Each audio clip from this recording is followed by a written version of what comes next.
राजदरबार हत्याकाण्ड जसमा हामी नेपालीले अत्यन्त माया गरेका राजा वीरेन्द्रलाई मात्र गुमाएनौँ, उनको पुरा वंश नै विनाश भयो र त्यसको केही वर्षहरूपछि नेपालबाट राज संस्था नै गयो। के तपाईँलाई लाग्छ यसमा कुनै षड्यन्त्र थिएन? यो एक दुर्घटना मात्र थियो। यदि तपाईँ यसलाई कुनै साधारण मस्तिष्कको खेल अथवा एउटा दुर्घटना मात्र अथवा एक प्रेम कथाको दुःखद परिणाम मात्र मान्नुहुन्छ भने यो सबैभन्दा ठुलो भ्रम हुनेछ। अनि के तपाईँ ठान्नुहुन्छ दिपेन्द्र त्यति मूर्ख थिए कि भोलि के हुन्छ भन्नेसम्म नसोची सबैका अगाडि आफै भुटुटु गोली ठोकुन् अनि तिनै युवराज देवयानीसँग विवाह गरेर यो देशको राजा बनुन्? यस्तो कल्पना त कुनै 14औं शताब्दीतिरको साधारण गाउँले मानिसले पनि सोच्न सक्दैन। बीज नभई वृक्ष बन्दैन। यत्रो दरबार हत्याकाण्ड हुनुको पछाडि पनि एउटा बीज थियो र त्यो बीज के थियो अनि त्यही बीजको आधारमा यो हत्याकाण्ड कसरी रचियो? दरबार हत्याकाण्डका षड्यन्त्रका 3वटा चक्रव्यूह छन्। पहिलो योजनाकार दिपेन्द्रको मुखुण्डो धारण गरेर केवल राजा वीरेन्द्रलाई घाइते बनाउन चाहन्छ। यो योजनाकार तपाईँले चिनिसक्नुभयो। जुद्ध शमशेरका खलक भावी रानी पनि जुद्ध शमशेरकै खलकबाट चाहन्छन्। यहाँ दिपेन्द्रको मुखुण्डो लगाएर वीरेन्द्रलाई घाइते बनाउने भन्दा माथि कुनै थप योजना छैन। यो केवल जुद्ध शमशेरकै खलकबाट फेरि पनि रानी बनाउने योजना अनुसार भएको हो। यो पहिलो नम्बरको योजना हो। राजा घाइते हुन साथ विश्वका मिडियामा दिपेन्द्रले बाबुलाई गोली हानेर सत्ता हत्याउन विद्रोह गरे भनेर तुरुन्तै कुप्रचार गरेर मिडियामा मार्फत उनको राम्रो छवि पनि ध्वस्त पारिहाल्ने अनि यसो नगरेर दिपेन्द्रलाई रुचाएका जनताले उनको युवराजको पदवी खोसेर निराजनलाई युवराज बनाएमा नमान्ने सम्भावना प्रचुर थियो। अर्थात् षड्यन्त्रकारीको योजना छ दिपेन्द्रले बाबुको हत्या प्रयास गरे भनेर उनको युवराज पदवी खोज्ने र निराजनलाई राजा बनाउने। यति भएपछि केही हप्तामा नै घाइते राजा वीरेन्द्रले असमर्थताको आधारमा गद्दी त्याग गर्ने र निराजनलाई राजा बनाउने अनि कुनै जुद्ध शमशेरका खलकसँग निराजनको विवाह गराउने। यति गरेपछि भने राजा वीरेन्द्रलाई फोर्स गरेर दिपेन्द्रको युवराज पदवी खोज्न सजिलो पनि हुन्थ्यो। त्यसपछि अर्को षड्यन्त्रकारी सामेल छ जो यो योजनालाई सहयोग गर्ने बहानामा घुस्छ। ऊ चाहन्छ पहिलो योजनाकार सहित पुरा वीरेन्द्रको वंश विनाश गर्ने र आफ्नो वंशलाई राजा बनाउने र वीरेन्द्र र रानी ऐश्वर्यको सारा सम्पत्ति आफ्नो हात पार्ने। अनि यसको मुख्य योजनाकार चाहिँ हतियार कम्पनीको मानिसहरू छन्। अमेरिकन यस हतियार कम्पनी नेपालमा हतियार बेच्न चाहन्छ। धेरै पटक प्रयास पनि गरिसकेको छ, तर राजा वीरेन्द्रले रोकेका छन्। वीरेन्द्र नेपालमै हतियार उत्पादन गर्न चाहन्छन्। यो दोस्रो षड्यन्त्रका लागि अरबौं रुपियाँको भयानक योजना बन्छ। यो दोस्रो योजनाकारको योजना सफल भएपछि बन्ने राजाले नेपालमा चाहिने जति पनि हतियार छन् यस दोस्रो षड्यन्त्रकारीको निर्देशनमा खरिद गर्नुपर्ने योजना बन्छ। साथै वीरेन्द्रको वंश विनाशपछि उनीहरूको सम्पत्तिबाट यो सारा षड्यन्त्रको खर्च उठाउने, खर्च जुटाइने र पैसा पनि भागबण्डा लाउने। त्यसपछि छ तेस्रो छिमेकी षड्यन्त्रकारी जसको योजना छ नेपालबाटै राजतन्त्रको नामोनिशान मेटाउने। यसका लागि उसका आफ्नै खालका स्वार्थहरू रहेका छन्। उसको योजना छ नेपालमा जति सक्दो बढी अस्थिरता सिर्जना गर्ने र नेपाल र चीनको सम्बन्ध भत्काएर नेपालको सैनिक क्षमताको विकास हुन नदिने। राजनैतिक दललाई प्रयोग गरेर यस्ता सन्धिहरू गर्ने जसको कारण नेपालको हालत भुटानको भन्दा पनि खराब हुने स्थिति हुन्छ। त्यसपछि नेपालका नदीनाला दोहन गर्ने, नेपाललाई एउटा अपाङ्ग कन्ट्री बनाएर विश्व रङ्गमञ्चमा ठुल्लाई बनिरहने। स्पष्ट भन्नुपर्दा नेपालको सार्वभौम सत्ता खतम गर्ने। यी 3 षड्यन्त्रकारीको योजनामा यी तिनै षड्यन्त्रकारीहरूको इन्ट्रेस्ट घुसेको छ, आफ्नै चाख घुसेको छ। अर्थात् तेस्रो षड्यन्त्रकारी यी तिनै समूहका लागि बडो योजनाबद्ध रूपमा काम गर्छ। तिनै समूहलाई के भ्रम हुन्छ भने योजना म आफै बनाइरहेको छु। पहिलो योजनाकारलाई थाहा पत्तो हुन्न वीरेन्द्रलाई घाइते बनाएपछि के हुन्छ र दोस्रो योजनाकारलाई पनि थाहा छैन वीरेन्द्रको वंश विनाशपछि के हुने हो। सबै कुरा अर्थात् सबै परिदृश्यको जानकार तेस्रो षड्यन्त्रकारी मात्र छ र खेल उसको योजना अनुसार चल्छ। तर पहिलो र दोस्रोलाई पनि लाग्छ योजना मै बनाइरहेको छु, खेल म आफै खेलिरहेको छु। मान्छेहरूलाई के भ्रम पारिएको छ भने यो हत्याकाण्ड दिपेन्द्रले नै गरेका हुन्। आफूले मन पराएकी केटी विवाह गर्न नपाएर, तर देवयानीसँगै विवाह गर्न नपाएरै उनले छानी छानी आफ्नो वंशको विनाश गरे भन्नु फिजुलका तर्क मात्र हुन्, जुन माथि उल्लेख भइसकेको छ। यदि युवराज दिपेन्द्रलाई देवयानीसँग विवाह गर्नकै लागि हुन्थ्यो भने उनले एकजना वीरेन्द्रको हत्या गरेर आफू राजा बनेपछि आरामसँग उनीसँग विवाह गर्न सक्थे र उनले वीरेन्द्रको हत्या गर्नका लागि यस्तो पार्टी नै कुर्नुपर्ने आवश्यकता पनि थिएन र अर्को उनी आफू सिधै नदेखिएर योजनाबद्ध रूपमा कोही शार्प सुटरलाई हायर गरेर पनि हत्या गराउन सक्थे। यस्तो काम जुन दिपेन्द्रले आफै गएर बन्दुक हाने भन्ने छ, यो मूर्खहरूले पनि नगर्ने योजना हो। अर्को कुरा, दिपेन्द्रले आफ्नो पिता राजा वीरेन्द्रलाई गोली हान्ने मार्ने भन्ने कुरा एकदमै नचाहिँदो र कपोकल्पित मात्र हो। दिपेन्द्र सरकार राजाका सच्चा भक्त थिए। उनी आफ्ना बुबा राजा वीरेन्द्रलाई आफ्नो आदर्श मान्थे र बुबाको एक वचनमा उनी त्यस्ता 1000 देवयानी त्याग्न पनि तयार हुन्थे। तर उनले आफ्नो बुबालाई गोली हानेको कुरा दुनियाँलाई बताइयो, जबकि यो विवाहको विषयमा दिपेन्द्रको आफ्नो बुबा राजा वीरेन्द्रसँग कहिल्यै चर्चा समेत भएको थिएन। राणाभाट अध्यक्ष रहेको उच्च स्तरीय समितिलाई दिएको पारसको बयान पढियो भने पनि यही कुरा थाहा लाग्छ। समितिको बयानमा एक ठाउँ पारसले यसो भनेका छन्, कुरा गर्दाखेरि के हो भने होइन, यही विवाहको कुरा भइराखेको छ। मेरो मुमासँग पनि कुरा गरेँ, आफू मुमासँग पनि कुरा गरेँ, दुवैले हुँदैन भन्नुभयो। अब आइतबार बुबासँग कुरा गर्छु, हुकुम भयो। अब तपाईँ आफै विचार गर्न सक्नुहुन्छ। जब राजा वीरेन्द्रसँग आफूले देवयानीलाई विवाह गर्न खोजेको कुराको विषयमा एकपटक पनि कुरा गरेका छैनन् भने कसरी उनलाई आफ्नो बुबालाई आफूले रोजेकी केटी विवाह गर्न नदिएको भनेर हत्या नै गर्ने सम्मको कुरा उठ्छ। हत्याको वास्तविक योजना के हो र कसरी हत्या भयो भनेर स्पष्ट पार्नु अघि म त्यही प्रतिवेदनकै आधारमा थोरै कुरा गरिहालौँ। यदि यो हत्याकाण्ड दिपेन्द्रले नै गरेको हो भने पनि यसमा पारसको सपोर्ट रहेको देखिन्छ र उनीमाथि शङ्का गर्ने आधार रहन्छ। जस्तो तपाईँ पारसको बयानको यो कुरालाई ध्यान दिनुहोस्, यो विवाहकै कुरा हो हजुर, मलाई जहाँसम्म लाग्छ विवाहकै कुरा हो। यो कुरा पोहोर जन्मोत्सवमा सुरु भएको कुरा हो। पार्टी भएपछि पार्टी भएकै त्यो त्यही ठाउँमै भएको कुरा हो। त्यही नै हामी आएर कुरा गर्दाखेरि जो अगेन्स्ट अघि, जो विथ, अब भाइ र म विथ, जहिले पनि विथ। दाईको त हामी जे हुकुम हुन्छ त्यही गर्ने मान्छे, दाई र म विथ थियौँ। अब राजीव त विथ हुने नै भयो। डाक्टर तीर्थ भयो, श्रुति, गोरख र अरू बहिनीहरू अगेन्स्ट थियो विवाहको बारेमा। मेन कुरा यही नै हो जस्तो लाग्छ। यो बयानले के देखाउँछ भने पारसको यो बयानले यदि उक्त हत्यामा दिपेन्द्रको हात थियो भने पनि यसको विस्तृत र पूर्व जानकारी पारसलाई र राजीवलाई थियो। उनीहरूसँग यो विषयमा कुरा भएको हुनुपर्छ, दिपेन्द्रको एकदम भएको हुनुपर्छ।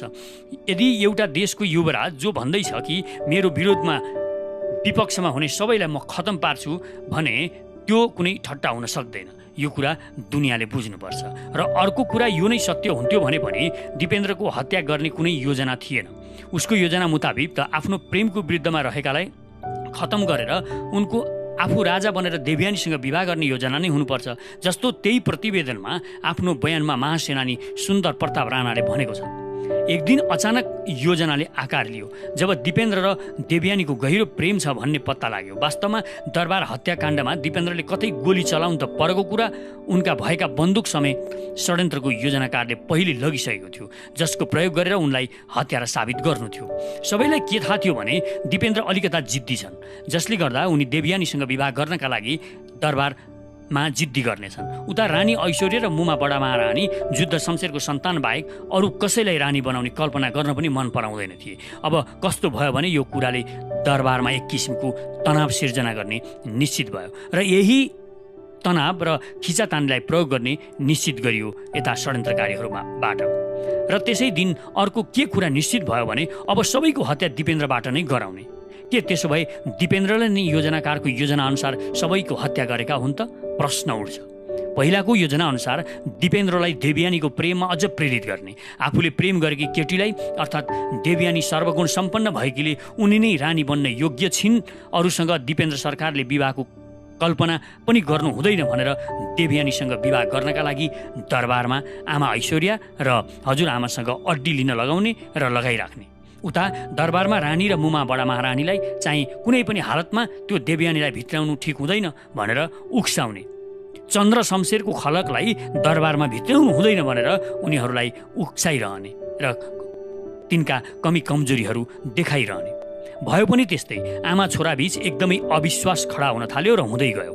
दरबार हत्याकाण्डको बीच चाहिँ देवयानी र दिपेन्द्रको प्रेम नै थियो र यो लडाईँ भनेको राजा वीरेन्द्र र दिपेन्द्रको भन्दा चन्द्र शमशेर र जुद्ध शमशेरका खलकको थियो। बाहिरबाट हेर्दा हामीलाई लाग्थ्यो शाहराजाहरू नेपालमा शासन गरिरहेका छन् र राणाहरू 7 सालमै खेदिए, तर हामीले सोचे जस्तो सजिलो थिएन दरबार। अहिले पनि राजदरबार रानी मार्फत जुद्ध शमशेरकै अप्रत्यक्ष शासन थियो। 7 साल अघि राणा प्रत्यक्ष थिए र 7 सालपछि शाह प्रत्यक्ष र राणाहरू अप्रत्यक्ष शासन गर्थे रानीहरू मार्फत, अर्थात् देशमा अझै पनि जुद्ध शमशेरको शासन थियो। त्यसैले रानी ऐश्वर्या र बडा महारानी रत्न कुनै पनि हालतमा राजदरबारमा रहेको जुद्ध शमशेरको शासन चन्द्र शमशेरका खलकको हातमा जान दिन चाहँदैन थिए। आफ्नो कुल धर्मका लागि उनीहरू जस्तोसुकै बलिदान दिन पनि तयार थिए। दिपेन्द्रलाई युवराजबाट हटाएर निराजनलाई राजा बनाउनु परोस् या राजा वीरेन्द्रलाई नि गोली हान्नु किन नपरोस्।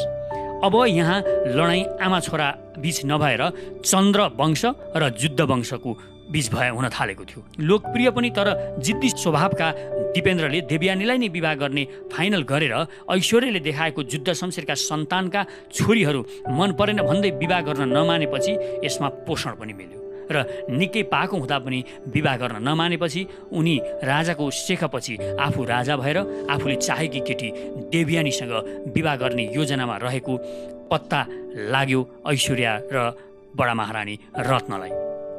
त्यसपछि बन्छ योजना, किनकि रानी ऐश्वर्या जुद्ध शमशेरको सन्तानबाट जो भए पनि स्वीकार गर्ने, तर चन्द्र शमशेरका पनातिनीलाई कुनै पनि शर्तमा रानी मान्न तयार थिएनन्। परिणाम रानी ऐश्वर्यले देवयानीलाई विवाह गर्न खोजे युवराजबाट हटाएर निराजनलाई युवराज घोषणा गर्ने धम्की दिन थालिन् दिपेन्द्रलाई।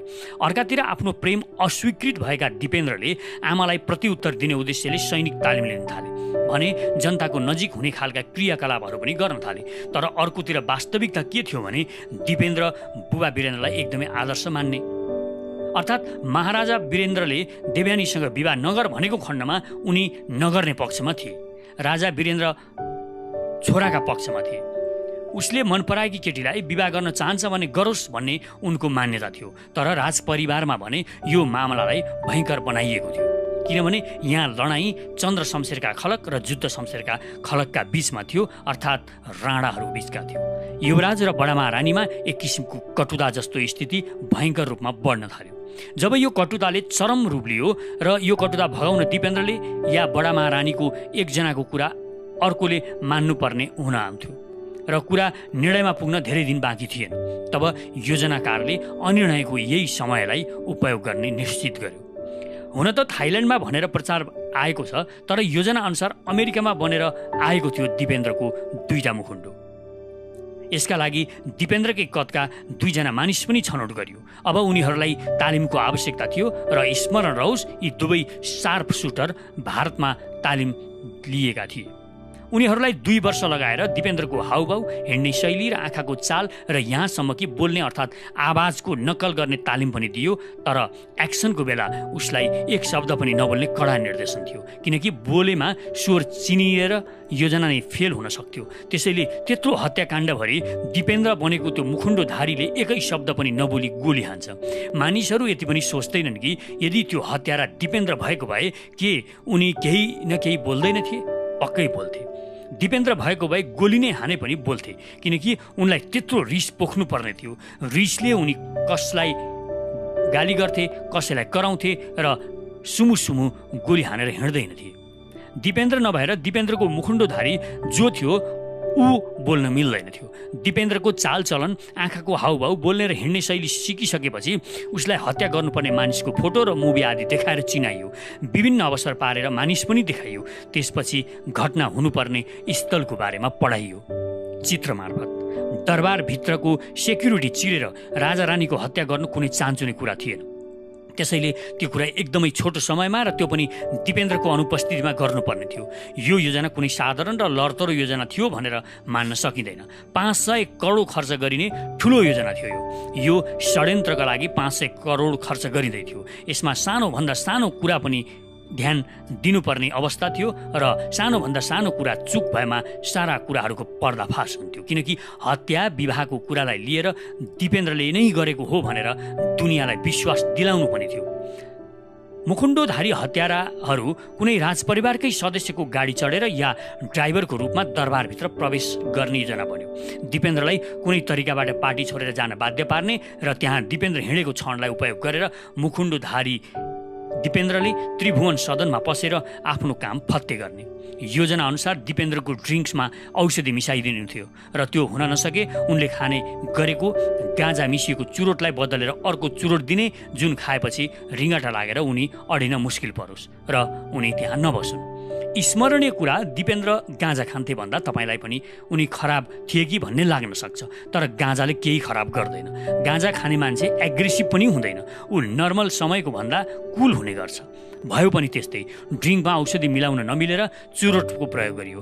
वाग्लेको प्रतिवेदनमा पनि उल्लेख छ त्यो दिन दिपेन्द्रले अल्कोहल प्रयोग नगरेको देखिन्छ। कोठामा गएर उनले बमिट गरेको भनेर द्वारे आमाले जो भनेको छ त्यो वास्तवमा सही थियो। त्यो औषधिको चक्कर आएर वाक्क आउन लागे जस्तो हुन्छ, तर आई चाहिँ हाल्दैन। त्यसले दिपेन्द्रले बमिट गर्न पाए नर्मल हुन्थ्यो कि भनेर वाक्क गर्न खोजेको मात्र थियो, भएको चाहिँ थिएन। अब दिपेन्द्र खोपीमा पुग्न साथ यता एक्सन लिइसक्नु पर्ने थियो योजना अनुसार, र भयो पनि त्यस्तै। यस बेलासम्ममा दिपेन्द्रले आफूसँग राखेका हतियारसम्म पुगिसकेका थिए, किनकि दिपेन्द्रकै हतियारद्वारा हत्या गर्नु थियो। सबै कुरा योजना अनुसार ठिकठाक भयो, तर जब मुखुन्डोधारीले भित्र पसेर पहिलो पटक गोली चलाएर वीरेन्द्रलाई घाइते बनायो तब ऊ माथि पनि गोली प्रहार भयो। त्यो गोली आफ्नो पिस्तोलबाट निराजनले हानेका थिए। अब यो योजना गरे भन्दा अलि अर्कै भइदियो। मुखुन्डोधारी आत्यो र एउटा मेसिन गन त्यहीँ छोडेर भाग्यो। काम बिग्रिनै सकेको थियो, किनकि ऊ डरले फेरि भित्र नपस्ला कि भन्ने थियो षड्यन्त्रकारीलाई। तर परिस्थिति बदलिएपछि तत्काल आफूले निर्णय लिएर काम गर्नु भन्ने आदेश भएकोले अर्को मुखुन्डोधारी भित्र पस्यो र ऊ दोस्रो षड्यन्त्रकारीको योजनामा काम गर्न थाल्यो, जुन योजना पहिलो मुखुन्डोधारीलाई थाहा पत्तो थिएन। दोस्रोले भित्र पसेर दोस्रो योजना अनुसार काम गर्न थाल्यो, किनकि उसलाई छिटो काम सक्नु थियो। सेक्युरिटी आउला भनेर उसले बाहिर हेर्दै पनि गर्नु थियो। पहिलो मुखुन्डोधारी बेपत्ता भइसकेको थियो। दोस्रोले भित्र मार्नुपर्नेमा रानी ऐश्वर्या निराजनलाई नदेखेपछि उसले भित्र पसेर हुलमा छन् कि भनेर सबैलाई एक एक गरेर हेर्यो। कसैले पिस्तोल झिके वा त्यस्तो हरकत गरे भने ऊ मार्ने लिस्टमा नपरेको भए पनि त्यसलाई हानिदिन्थ्यो। उनीहरू भागिसकेको थाहा पाएपछि, निराजन र ऐश्वर्या भागिसकेको थाहा पाएपछि षड्यन्त्रकारी यो मुखुन्डोधारी तुरुन्तै बाहिर निस्क्यो र भाग्दै गरेका निराजनलाई ढालेर ऐश्वर्यालाई उनकै खोपी छेउमा प्रहार गर्यो। गोली चलेपछि के भएछ भनेर बाहिर निस्केका दिपेन्द्रले जब आफ्नै अनुहारको मुखुन्डोधारीलाई आफ्नी आमा रानी ऐश्वर्यालाई प्रहार गरेको देखे तब उनले बुझे कि भयङ्कर षड्यन्त्र भएको छ। उनले तुरुन्तै भित्र पसेर कम्ब्याट ड्रेस लगाए र गन लिन गए, तर त्यहाँ उनले राखेको एउटा गन पनि थिएन। त्यसै बेला आफ्नो खोपीतिर कोही अपरिचित सैनिक ड्रेसमा आइरहेका उनले देखे। खोपीको गोप्य कोठामा दिपेन्द्र लुके। उनले द्वारे आमालाई कसैले सोधे त्रिभुवन सदनमा जानुभएको छ भनिदिनु भने। साँच्ची नै सोध्नेहरू आए। अब दिपेन्द्रलाई छर्लङ्ग भयो। त्यो बेला उनी भ्रममा परे। यो सब रानी ऐश्वर्यको निर्देशनमा भाइ निराजनले आफूलाई राजा बनाउन गरेको होला, यो भ्रम पर्यो उनलाई। उनले आफ्नो नजिकका एक जर्नेललाई सैनिक लिएर दरबारमा आउन भने, तर उनी दरबारमा पस्न हामीले आदेश छैन भनेर पन्छिए, अर्थात् ती जर्नेलले सैनिक ल्याउन मानेन। त्रिभुवन सदनमा मानिसको चिच्याहाट र भागाभाग उनी देख्दै र सुन्दै थिए। दिपेन्द्र यो सब आफ्नै आँखाले देखिरहेका थिए। आफ्नो ढोका अगाडि नै हत्यारालाई देखिरहेका दिपेन्द्रले अब गएर भारतीय दूतावासमा शरण लिने विचारले गोप्य ढोकाबाट बाहिर निस्किएर भागे, तर देखे पुरा दरबार सैनिकले घेरिसकेको छ। आफ्नो काम सकेर मुखुन्डोधारी हत्याराले आफ्नो मुखुन्डो उतारिसकेको थियो। यस बेलासम्ममा अब मैदानमा केवल सक्कली दिपेन्द्र मात्र बाँकी थिए। जब दिपेन्द्र भागिसकेको बुझ्यो तब उनको खोजी हुन थाल्यो। षड्यन्त्रकारीलाई कुनै पनि हालतमा दिपेन्द्रलाई समाउनु थियो।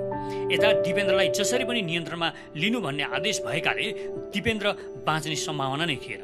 दोस्रो षड्यन्त्रकारीले अब दिपेन्द्रलाई मार्नु थियो।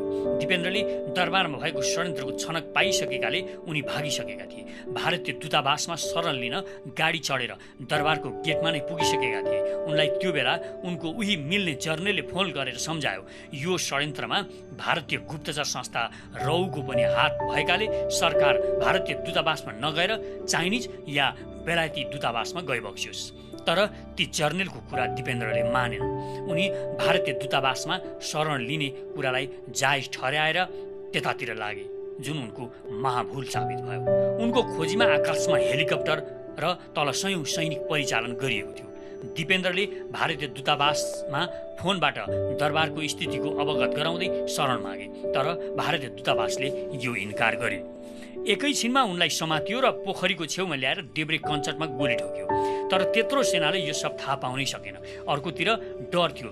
उनले भारतीय राजदूतावासमा फोन गरेर सबै कुरा बताइसके कि भन्ने, पत्र पत्रिकामा आफ्नो योजनाभन्दा विपरीत किसिमले समाचार जाला कि भनेर योजना अनुसार तुरन्त भारतीय दूतावासमा फोन गरेर दिपेन्द्रले परिवारका सबैको हत्या गरेको समाचार सम्प्रेषण गर्न भनियो दोस्रो षड्यन्त्रकारीद्वारा, र भारतीय दूतावासले यो न्युजलाई मिडियामा पुर्यायो। अनि के थियो, संसारको मिडियाले दिपेन्द्रले नै हत्या गरेको भनेर लेखे र बोले। पहिलो काम सकियो। त्यसपछि दोस्रो काम देखिएका र भेटिएका सबै प्रमाणहरू लुकाउनु थियो। त्यो पनि केही क्षणमा नै पुरा भयो। कोही बाँचिहाल्ला कि भन्ने कुरालाई ध्यानमा राखेर नजिकैको टिचिङ अस्पतालमा उपचार गर्न लग्नुको सट्टा सैनिक अस्पतालमा पुर्याइयो। योजना अनुसार नै भयो। मारिनुपर्ने कोही पनि बाँच्ने, बोलिरहेको पनि त्यति टाढा नपुगेजेलसम्म अत्यधिक रक्तस्राव भएर मरे। यसपछि के भयो त भन्दा सबै डराएका थिए। राज परिवारमा विरुद्धमा बोल्न सक्ने मानिस त कोही बाँकी नै थिएन। बचेकाहरूमा धेरैलाई त यो सब दिपेन्द्रले नै गरेको होला भन्ने लाग्नु स्वाभाविक पनि थियो, किनभने धेरैले मुखुण्डोधारीलाई दिपेन्द्र नै हो भन्ने मानेका थिए। किनकि डराएका उनीहरूले सक्कली दिपेन्द्र कि मुखुण्डोधारी चिन्ने कुरै थिएन। उनीहरूलाई त मुखुण्डोधारी नै सक्कली दिपेन्द्र लाग्यो। बाँकी जति पनि त्यहाँका कर्मचारी थिए, केही सैनिक पनि थिए जसले गडबड भएको देखेका र बुझेका थिए। सबैलाई चुप लाग्न भनियो, कसैलाई धम्की दिएर त कसैलाई प्रलोभन देखाएर। तत्कालीन रानी ऐश्वर्यको विदेशी बैंकको रुपियाँ अहिले कसको नाममा गएको छ त प्रश्न उठ्छ र यसैबाट हत्याको षड्यन्त्रको योजनाकारको पर्दाफास पनि हुन्छ। रानी ऐश्वर्यले खाता खोल्दा आफ्नो शेषपछि खाने भनेर वारिसमा जसको नाम लेखेकी थिइन्, ती बाहेकलाई बैंकले वारिस नमान्दो रहेछ। सारा रुपियाँ बैंकले फ्रिज गरिदियो र त्यो रुपियाँ अरू कसैको नाममा नामसारी गर्नका लागि सरकारको स्वीकृति पत्र चाहिने भयो। अर्थात् बैंकले नेपालको सरकारको निर्देशन बिना त्यो रुपियाँ नचलाउने भयो। सरकारले निर्णय नदिएसम्म त्यसमा नेपालको सरकारको अधिकार रहने भयो। राजाको सम्पत्तिमा राजाको स्वतः अधिकार हुने दावा पेश भयो। अर्थात् यो सम्पत्ति ज्ञानेन्द्रको नाममा, राजा ज्ञानेन्द्रको नाममा आउनुपर्ने दाबी पेश गरियो। अब त्यो स्वीकृति पार्टीको सरकारबाट लिन कठिन भयो। ज्ञानेन्द्र सरकारलाई फेरि पार्टीमा सरकारबाट काम गराउँदा बैंकको रकमको बारेमा गोप्यता पनि खुल्ने डर भयो, जसले गर्दा ज्ञानेन्द्र सरकारलाई तत्कालीन सरकार भङ्ग गरेर आफ्नो इच्छा अनुसार नयाँ सरकारको आवश्यकता भयो। यसै कारणले शेरबहादुरको सरकार अपदस्थ गर्नुपर्ने भयो। अयोग्य भनेर शेरबहादुरलाई अपदस्थ गरियो। शेरबहादुरको सरकार ढलेपछि लोकेन्द्र बहादुर चन्दको नेतृत्वमा अर्को सरकार त बन्यो, तर बैंकमा कसैले रुपियाँमा आफ्नो पनि दावा प्रस्तुत गरिदिए। अब बैंकलाई शङ्का भयो, त्यसैले उसले रुपियाँ नामसारी गर्नका लागि अर्को शर्त राखिदियो। वारिस म नै हुँ भनेर संसदको 2/3 बहुमतबाट पास गरेर पत्र ल्याउनु पर्ने।